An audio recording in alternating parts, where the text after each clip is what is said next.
ডাক্তারবাবুরা তো বলেন নুন কম খেতে হবে হার্টের স্বাস্থ্য ভালো রাখার জন্য, ব্লাড প্রেশারের প্রবলেম থেকে বাঁচার জন্য, কিডনি ভালো রাখতে গেলে। কী করে আমরা বুঝবো যে নুন কম খাচ্ছি?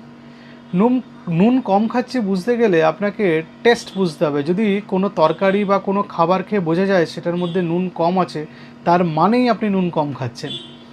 আপনি যদি ভাবেন নুন ঠিকঠাক আছে, মানে নুন বেশি খাচ্ছেন। মানে খাবারে নুন এতটাই দিতে হবে যে সেই খাবারটা খেয়ে আপনি বলবেন যে খাবারে নুন নেই, নুন কম আছে। তার মানে সেইটা হচ্ছে আইডিয়াল। এবং নুন কম খাচ্ছেন তার পরিমাপ হচ্ছে আপনি মাঝে মাঝে ব্লাড প্রেশার চেক করলে আপনার ব্লাড প্রেশার যদি না বাড়ে, তার মানে আপনি ধরে নিতে হবে নুন কম খাচ্ছেন।